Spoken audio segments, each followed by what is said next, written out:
each year when training camp comes around, there's inevitably going to be players who hold out in the hopes that they're going to get a new contract.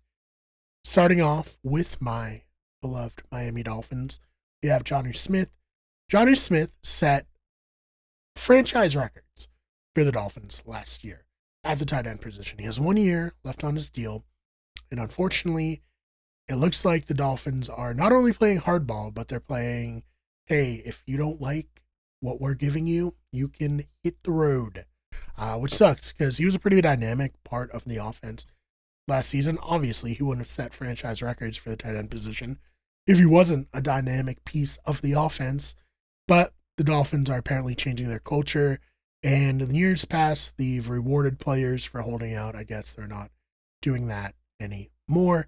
As Zach Sealer, who is a defensive tackle for the Dolphins, I think an extremely underrated defensive tackle at that. He's had back-to-back years with 10 sacks. They kind of chose him over Christian Wilkins in terms of who they were going to give a contract extension to a few years ago. So obviously great for him. But now he's also holding out once again as he goes into the final year of his contract extension. That's not great either. At least they're not saying they're going to trade him, though. Would it surprise me if they did trade him? Not really. That's just how the Dolphins roll. But luckily, we're not the only ones who are dealing with this. Trey Hendrickson of the Cincinnati Bengals, he's had back-to-back 17 and a half sack years, led the league in sacks last year. He is holding out. The Bengals don't want to give him a new contract. He's probably earned a new contract based on how well he's been playing, but the Bengals can't even sign their first round pick this year, so no wonder they're having trouble with signing another player who's already under contract for them.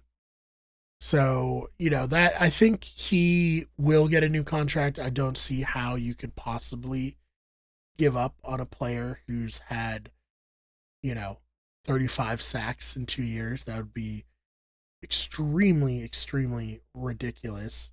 Then we got TJ Watt. All defensive linemen, I guess, are holding out, all ones of note. TJ Watt going into last year of his deal.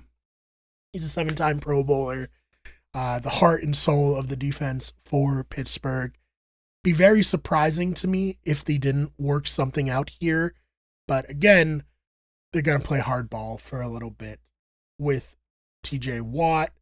And another player who is holding out, we got wide receiver Terry McLaurin coming off his second Pro Bowl appearance in 2024. Had great chemistry with Jaden Daniel, has been a very consistent player for the Commanders, even when their quarterback position hasn't been so consistent. Now they have someone who looks like he's going to be a starter for a long time in Jaden Daniels.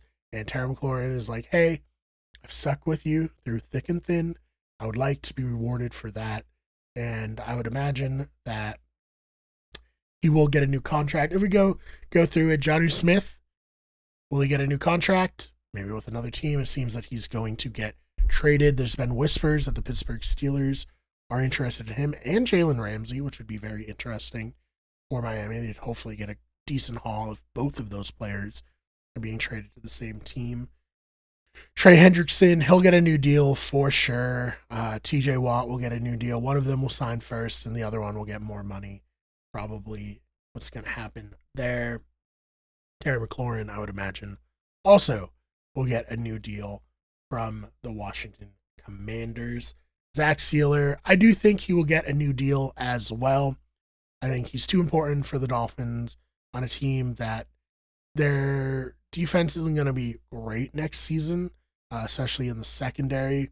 They really need to have all their best players available for them going into next season. So those are just some of my thoughts on training camp. The most interesting part of training camp is who's holding out, who will get new contracts.